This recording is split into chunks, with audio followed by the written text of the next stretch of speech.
Today is one of my favorite days of the year. Today is shearing day. I've got all of my ewes pinned up here, and then my rams in the smaller pen, and today they're all gonna get a haircut. So everyone is all shorn. Shearing day went great. Our fleeces looked awesome, and so did the sheep underneath the fleece. So I wanna show you guys what our girls look like once they're shorn.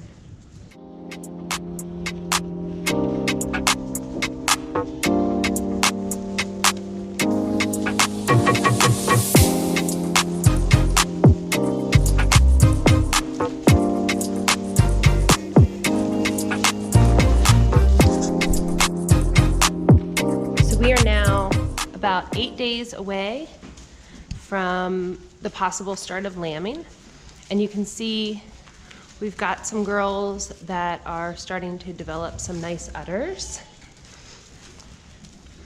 So lambing is not too far off.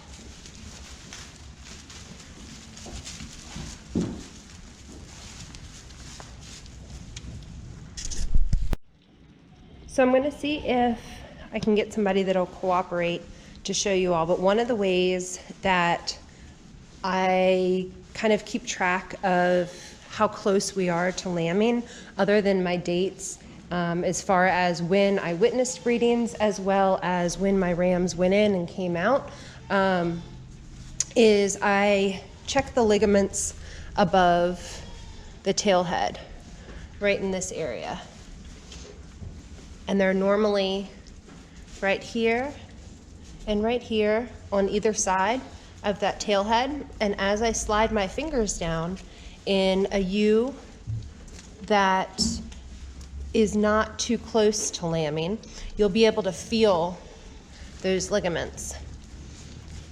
And they feel almost like a number 2 pencil. They're really firm, and they're about the size of a number 2 pencil. And gradually you can feel that they will get softer until they actually pretty much disappear, and you can get your fingers all the way up and around that tail head.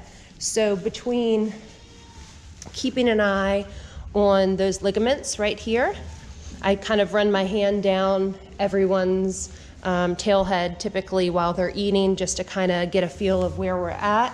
So a combination of my dates, of my breedings, as well as udder development, and then I also do keep track of their vulvas as well, and how puffy they are, if they are looking swollen and extra pink, even red, and just the combination of the tail heads and udder development, my dates, and the progression of their vulvas will let me know.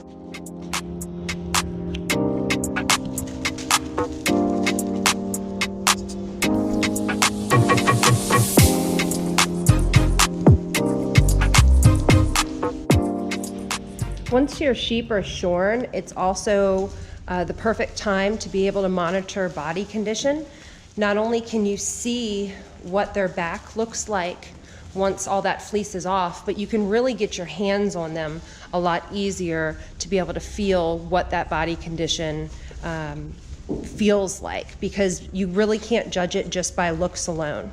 So typically I will walk my feed line while they're eating, and I will check body condition, kind of see where everybody's at. And that way I know how I need to adjust feed, or if maybe somebody is falling behind, I can then take some proactive measures to bump them up before we run into any trouble. So when I body condition, you're going to be feeling along, let me get a white one, it's easier, along the spine and on these short ribs in this back area here. And I like to feel the top as well as these sides, just like this. So I'm feeling to see if the points of those short ribs are very prominent and pokey and sharp, as well as the actual spine itself. And there's a really good way to remember what your body condition score is based upon your actual hand. I showed you how I body condition score my sheep by running my hands along their backs. It is a lot easier once they're shorn. You can really get your hands on the sheep and feel what's going on in there, whereas when they're in full fleece, you really have to get your hands in and dig down to get to the base of their wool so that you can feel what's going on. Another great way to remember, well, what is a 1 body condition score or a 3 or a 4 is using your own hand. It's a tool that you always have with you, and it's really simple to remember. So a 1 body condition score is going to be like the tips of your fingers, and where you're feeling that is on those short ribs along the side. So a 1 is going to be the tips of your fingers, very prominent and pokey. A 2 is going to be like your knuckles here. You're starting to get a little bit of cover, but it's still extremely prominent and pokey. And then a 3 is going to be the back of your knuckles here. You've got a lot more cover, but you can still feel the presence of the short ribs. And then a 4 is going to be the back of your hand. You can feel that there's the bones down in there, but there's quite a bit of fat cover. So you're looking at a ewe that's getting to be overweight at that point.